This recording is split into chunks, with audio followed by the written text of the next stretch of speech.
거기 11장 1절에서도 좀 어리석은 것을 좀 용납해달라. 청컨대 나를 용납하라.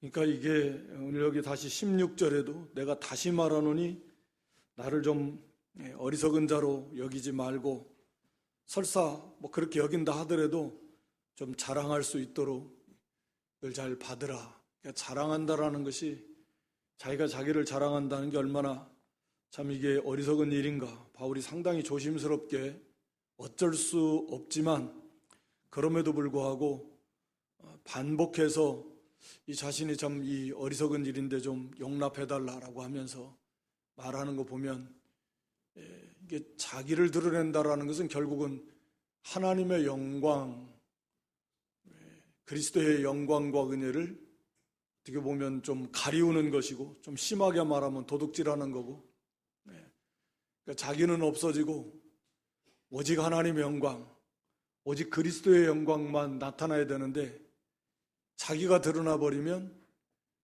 상대적으로 하나님의 영광, 그리스도의 영광이 가리워지는 거잖아요. 그러니까 너무나 어리석은 일이지만 우리가 아는 대로 지금 부득불 어쩔 수 없어서 고린도 교회 이 거짓 사도들, 교사들이 이렇게 자기들이 진짜다, 바울은 가짜다.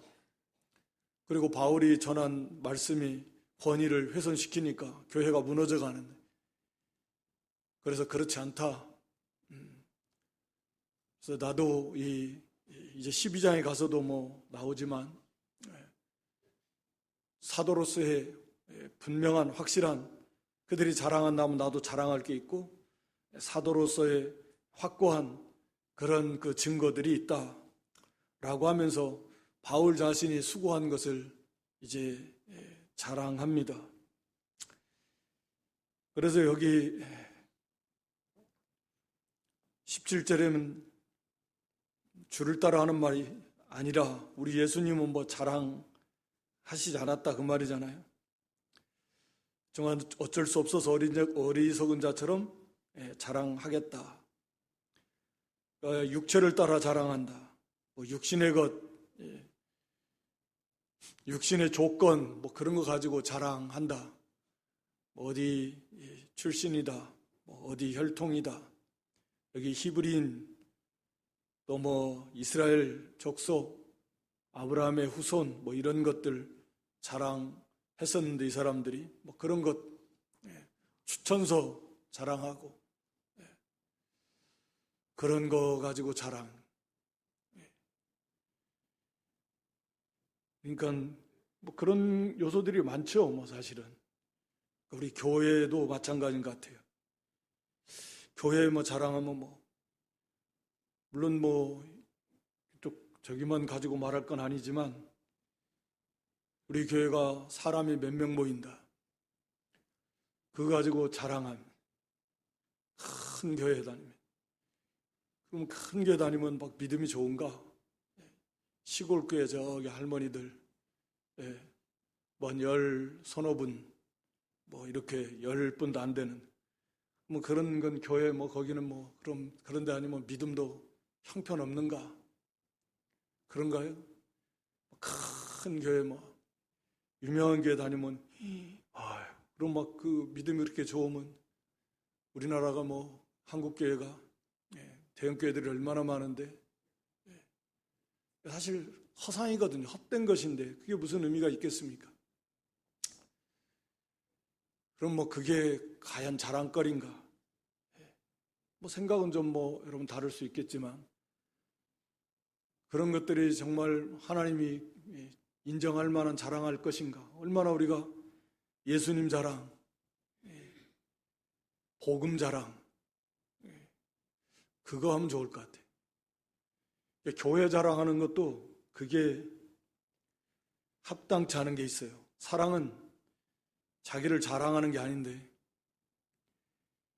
교회 자랑은 막 교회가 약해가지고 약한 것도 이제 하나님 평가는 좀 다르지만 믿음 면은 숫자가 좀 줄어드는데 우리가 막 사람이 날마다 들어와 막 자랑을 실컷 해놓으면 거기 있는 성도들은 그냥 코가 푹, 귓대기가 쭉 늘어지고, 코가 쭉 빠집니다. 힘이 쫙쫙 빠지는 거예요. 한숨만 푹푹 나오고, 막. 그냥 힘이 없고, 그냥 기쁨도 없고, 우리 교회는 막, 우리 교회는 뭐 숫자도 얼마 안 돼가지고, 그것도 다, 나이만 다 먹어가지고, 막. 그래가지고 그냥 힘만 쭉쭉 빠져요. 힘만 쭉쭉 빠져요. 뭐 좋은 의미로 말하면 뭐 도전을 받으라 그런 의미로 할 수 있지만 그런 게 자랑, 믿음 좋은 거 복음 자랑 다 같은 하나님이 복음 자랑하고 예수님 자랑하고. 그래서 한편으로는 안 믿는 사람들한테 자랑하는 거, 우리 교회 뭐 그거야 교회 자랑하면 좋은데, 믿는 사람들이 뭐 그 안에는 다양합니다. 교회가 막 힘들어서 어려운 교회도 있고, 가지고 대놓고는 그냥 우리 교회는 막 이렇게 교회 자랑 뭐 어찌라는 거예요, 그냥. 우리 교회로 오라는 거예요. 강도 지금 빼앗는 거고. 하여튼 조심해야 돼. 그러니까 예수님 자랑, 뭐 그건 분명하면 복음 자랑하는 거. 사람이 드러나면 안 되는데 사람이 드러나지 않도록 조심해. 사람이 드러나지 않도록. 그러니까 예수님만, 복음만, 하나님만 영광을 받으시도록 하는 게 좋을 것 같습니다. 목사님 자랑도 저는 개인적으로 그건 합당치 않다 생각합니다. 그래서 복음만 자랑하고 그리스도만 자랑하고, 자랑 안 해도 사실은 그게 풍김으로써 다 알거든요. 알아야 되거든요. 잘 만들어진 사랑을 베풀고 덕을 행하면서, 그럼 다 알아요. 말 안 해도. 참 본받을 만한 분이다. 저런 분은 참 어디서 신앙생활 하는지 참 알만한 사람은 아는 거죠. 하여튼 이 자랑하는 거 사도 바울이 좀 대단히 반복해서 이거 어리석은 일인데 용납하도록 하라 라고 하면서, 이게 자랑하는 게 얼마나, 이게 자기를 드러내는 것이 얼마나 위험할 수 있다라고 하는 건데, 이 거짓 또는 우리가 만들어지지 못한 수로 사람을 자꾸 드러내고 자꾸 자랑합니다. 상대방을 먼저 생각해주고 배려해주고 그렇게 성숙한 신앙이 되면 항상 이게 조심하게 되는 겁니다. 여기 바울이 뭐 육체를 따라 자랑하면 그래 육신도 자랑하겠다. 19절에 너희는 지혜로운 자로서 어리석은 자들을 기쁘게 용납한다. 이건 참 풍자적인 표현이라고 할 수 있죠. 지혜로운 자가 어리석은 자를 기쁘게 용납한다는 게 말이 안 되잖아요, 사실은. 그건 지혜가 없는 거지. 어떻게 보면 이 말이 진실하게 꼭 풍자가 아니래도 영적인 참 지혜를 가지고 있는 성도인데 저들은 가짜들이고 그들은 어리석은 자들이고 하나님을 참으로 모르고 자기가 자기를 자랑하는 어리석은 자들이고, 고린도 교회는 참 믿음이 있는 참 영적 지혜를 가진 그런 지혜로운 자들인데 어떻게 지혜로운 자가 어리석은 자를 기쁘게 용납하냐네. 이런 말도 안 되는 일이 지금 고린도 교회에 일어났다 라고 하는 것을 지금 지적하는 거죠. 그러면서 20절에 누가 너희로 종을 삼는다는 것은 그 사람들이 왕노릇하는 거 아니에요. 왕노릇. 뭐 율법의 종으로 뭐 볼 수도 있겠지만 하나님의 교회는 섬기는 자예요.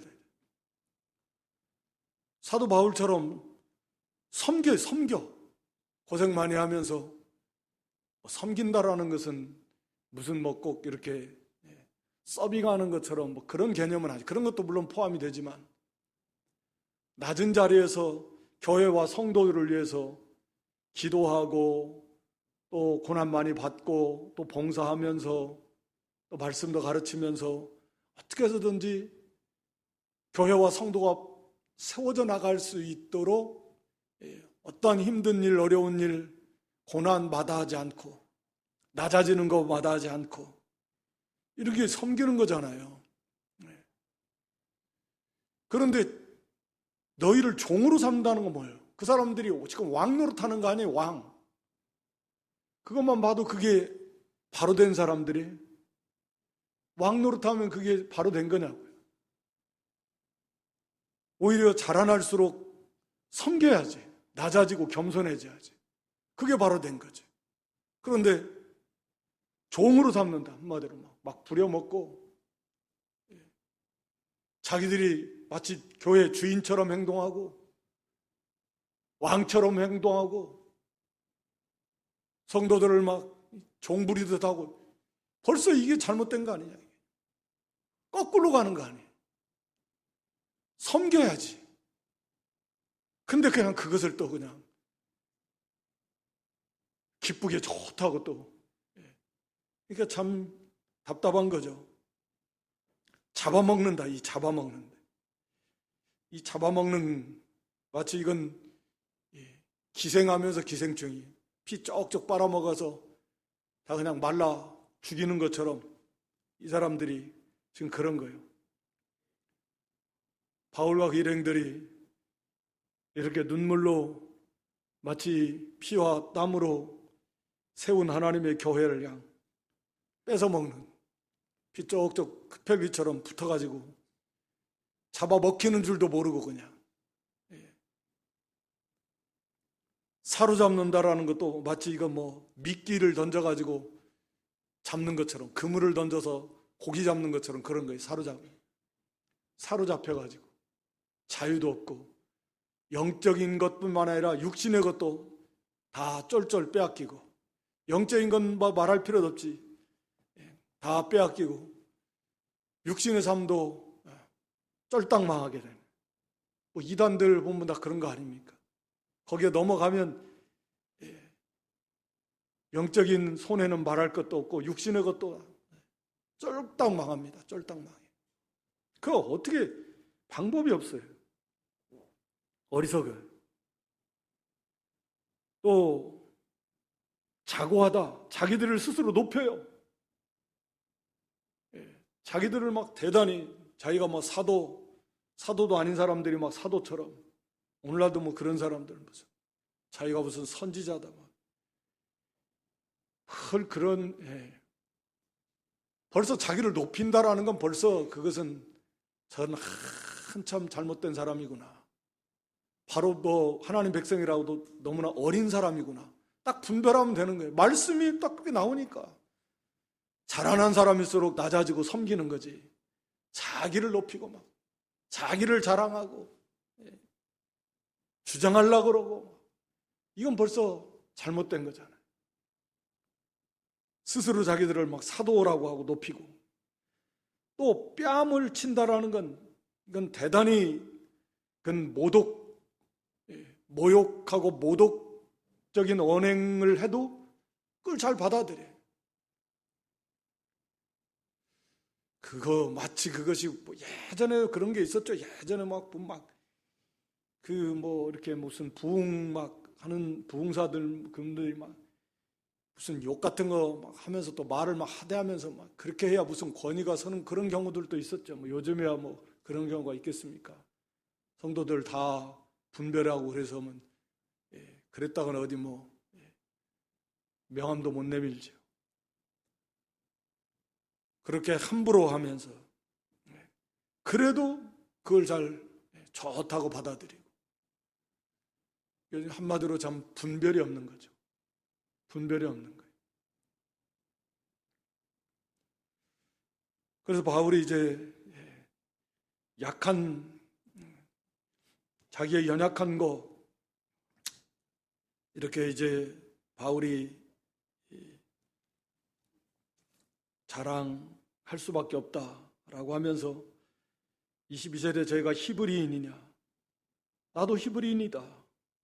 그러니까 아마 여기 히브리인은 이건 이제 순수한 히브리파 헬라인, 히브리파 유대인과 헬라파 유대인인데 히브리 말도 잘 모르고 헬라와 또 헬라 문화, 세상 사람화된 동화된 그런 유대인들이 많이 있었지만 순수한 히브리 사람의 언어와 문화와 사상을 이어받은, 뭐 혈통은 여기 이스라엘 족속 아브라함의 씨니까 뭐 그런 것을 말하는 거겠죠.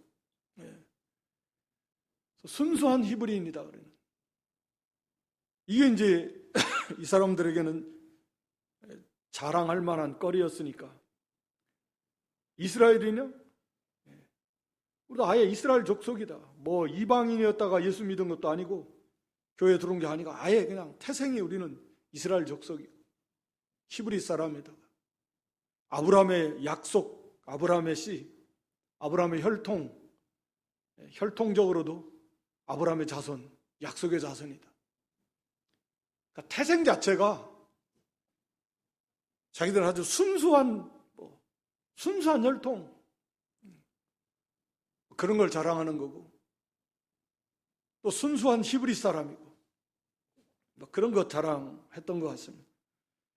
근데 바울 자체, 사도 바울도 뭐 더 그렇죠. 히브리인 중에 히브리인, 베냐민 지파 사람.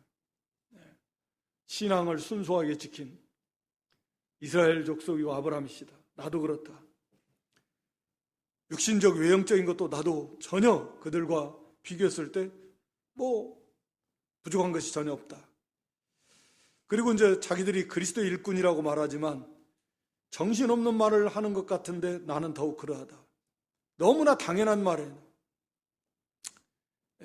바울이 그리스도의 일꾼, 저들이 그리스도의 일꾼이라고 하는데 나는 더 말할 필요 없이 그리스도의 일꾼이 분명하다.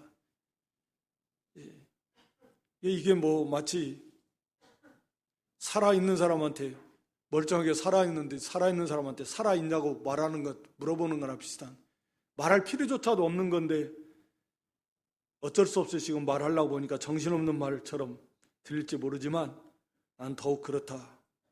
그래서 이제 거기 사도 바울이 고난당한 것을 쭉 말씀하고 있습니다. 성경에도 뭐 다 나와 있지 않은 것들이 많이 있잖아요. 내가 수고를 넘치도록 하고 옥에 갇히기도 더 많이 하고 감옥에도 많이 갇혔다. 빌립보 감옥에서도 뭐 성경에 나온 있었고, 예루살렘에 올라가서도 거기 좀 있다가 가이사랴 빌립보 가서 또 있었고, 로마에 가서도 있었고, 감옥 생활 여러 번 했습니다.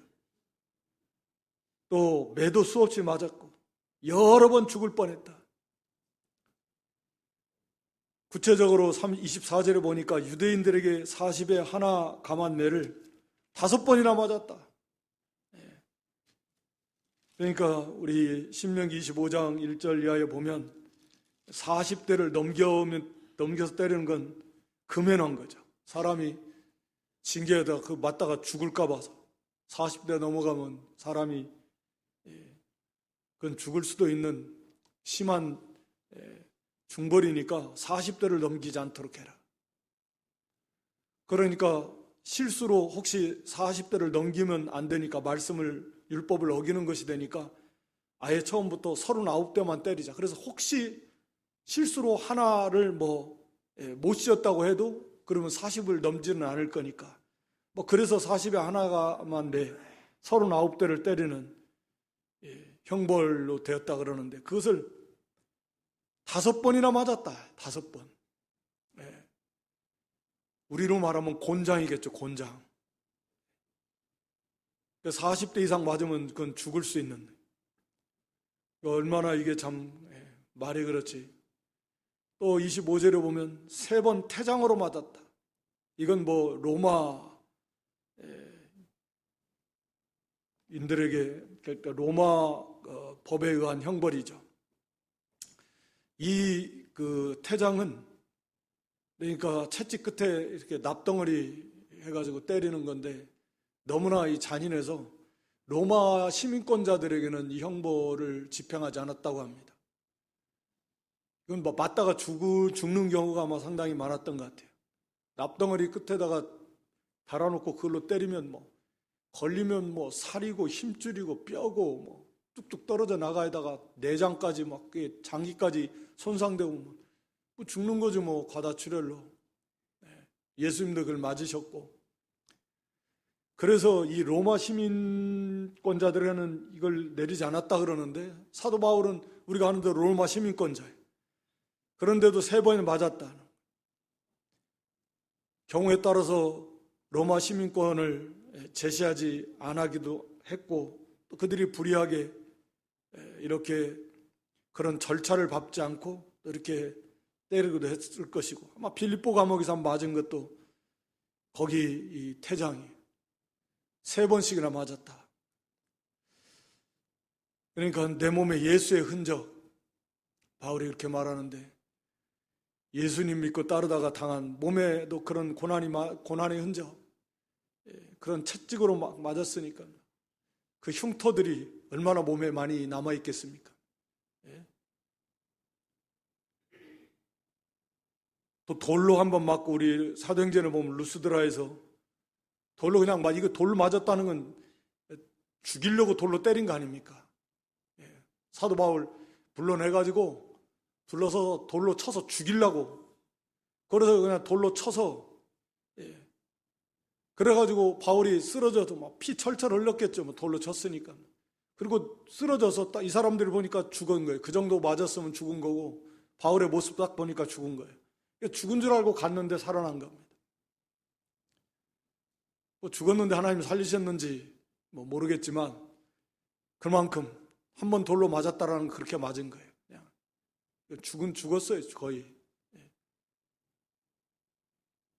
3번 파선하는데 배 타고 이 선교 여행하면서 배가 3번이나 깨졌다.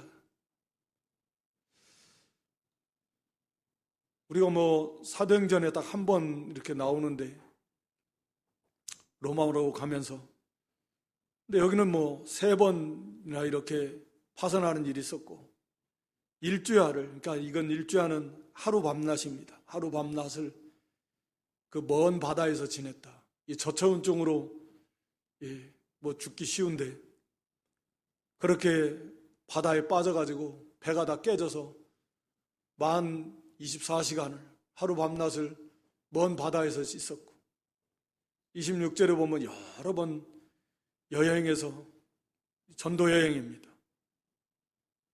강을 건널 때 위험한 일 많이 만나고 그러니까 예를 들어서 뭐 강 같은 거, 와디 같은 경우는 갑자기 막 물이 불어나가지고 휩쓸려가서 죽는 경우도 있고 강을 건너면서 위험도 많이 겪고 모르겠습니다. 악어 같은 것이 또 있었을 수도 있고 뭐 어쨌든 강도들도 많이 만났던 것 같아요. 강도의 위험이니까 강도들도 만나고 유대인들이 뭐 가는 곳곳마다 앞장서서 바울 일행 죽이려고 그러고 또 이방인들은 이방인들대로 그냥 대적하고 또 시내 도시에 들어가면 또 거기에 가면 또 거기 안에서 또 이 대적의 무리들이 많고 광야로 가면 광야에 또 거기는 뭐 이런 뭐 맹수들이 있고 독충들이 있고 광야는 또 광야대로 힘들고 위험한 일이 많다. 도적대 강도대도 있을 것이고 바다를 뭐 이 배 타고 갈 때도 거기서도 위험한 많이 겪고 또 거짓 형제 살짝 속이고 뭐 형제인 척 하면서 사실은 아닌데 그래가지고 뭐 아마 고발하고 밀고하고 그런 위험도 많이 당했던 것 같아요. 뿐만 아니라 27절에 가서 보면 수고하고 애썼다라는 것은 그런 가운데서 또 장막 만드는 천막 만드는 일 이건 이제 그런 육체적 노동을 하면 수고하고 애썼다라는 거예요. 수고 많이 하면서 애를 많이 써요. 그러면서도 여러 번 잠을 못 잤대. 아마 불면증 때문에 잠을 못 잤을 리는 없을 것 같고 하나님 사랑하신 자에 잠을 주시는데 잠을 잘 수 없을 만큼 고난을 많이 받았고 아니면 그 염려하는 일들이 있었고 잠잘 수 없도록 그 밤에 잠 못 잘 그런 고난 많이 받 잠을 어떻게 자겠습니까? 먹을 것이 없어가지고 물도 없고 양식도 없고 줄이며 목마르고 여러 번 굶고 많이 굶었던 것 같아요. 제대로 입을 옷도 없고 그래서 추운 가운데서 벌벌 떨고 헐벗어서 이런 고난을 많이 받았습니다. 참 이게 우리가 생각해 볼 것은 많은데 그렇잖아요. 앞에 이제 우리가 앞에서 무슨 사도라고 하면서 그렇게 고난을 많이 받나. 거짓 사도들. 하나님께서 막 눈동자처럼 지켜주셔서 그것도 자기 일 하려고 아니라 이 복음 전도를 위해서 하나님이 가라고 해가지고 지금 가는 일이고 그런데 무슨 고난을 가는 곳마다 이렇게 고난을 많이 받네. 겉으로 볼 때는 그렇죠. 저게 진짜 하나님의 사도고 일꾼이라면 무슨 고난을 저렇게 많이 받겠어. 죄를 저렇게 많이 지었나. 하나님이 징계하시는가 보네. 그러니까 우리가 아는 대로 우리가 그 사도 바울이 그 고린도후서 시작하면서 1장에 가서 보면 살 소망도 끊어졌다. 아시아에서 당한 환난 때문에. 거기 1장 8절에 그랬죠. 아시아에서 당한 환난을 너희가 알지 못하기를 원치 아니한다. 알기를 원한다. 힘에 지나도록 심한 고생을 받아 살 소망까지 끊어지고 마음에 이제 죽었다라고 할 만큼 그런 일들을 많이 겪었다. 이런 고난을 많이 주신 이유 중에 하나는 하나님만 의지하라고. 자기 의지하지 말고 죽은 자를 다시 살리시는 능력이 하나님이 의지하지 않으면 이 사역을 감당할 수 없으니까. 12장도 비슷하게 가서 이제 말씀하고 있지만 이 고난을 통해서 자기를 의지하려고 하는 것들 다 빼어내는 것입니다. 복음을 이렇게 사도 바울처럼 계시도 많이 받았고 경험도 계속 복음 전하면 경험이 또 얼마나 노하우가 축적이 되겠습니까? 그거 가지고 할 수도 있는 거죠. 그런데 그냥 곳곳마다 이렇게 고난이에요. 사람의 힘과 능으로 해결할 수 없는 거예요. 매 순간 항상 하나님 의지하라는 거예요. 하나님의 특별한 배려죠. 하나님 의지하지 않으면 안 되는 거예요. 하나님 역사가 안 나타나니까. 이제 12장에서 그런 거죠. 하나님 역사가 나타나려면 하나님만 의지하라는. 그래 하나님 역사가 나타나요. 하나님 역사가 나타나야 하나님의 나라가 세워지는 거죠. 택한 백성들을 구원해내는 거고. 그러려면 고난 속에서 약해지고 개인적으로도 우리가 잘 아는 대로 정금 같은 신앙으로 만들어지는 거죠. 고난을 통해서 자기를 의지하는 거 다 연단은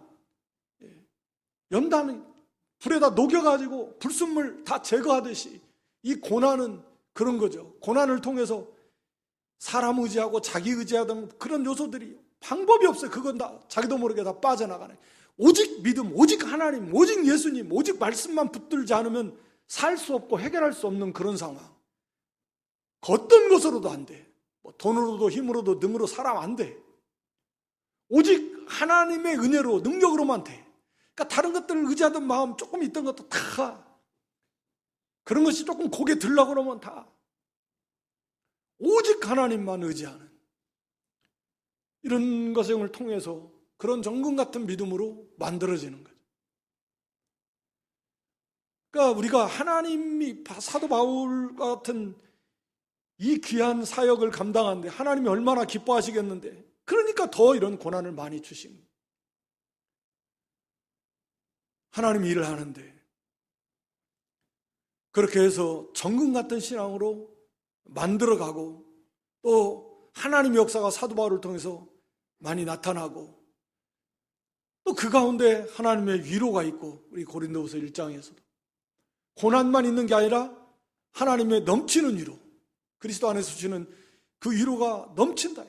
그래서 그 고난을 넉넉하게 이기고 갈 수 있는 그런 하나님의 위로가 온다 라고 하는 것입니다. 그리고 우리가 그 빌립보 3장에 보면 사도 바울의 소원이 누구를 아는 거예요? 그리스도.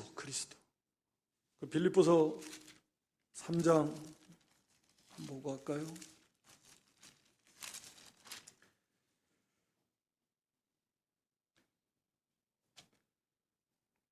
빌립보 3장 10절 말씀에 거기 내가 그리스도와 그 부활의 권능과 그 고난의 참여함을 알려하여 그의 죽으심을 본받아 어쩌든지 죽은 자 가운데서 부활에 이르려 하는, 이게 사도 바울의 간절한 소원이었어요.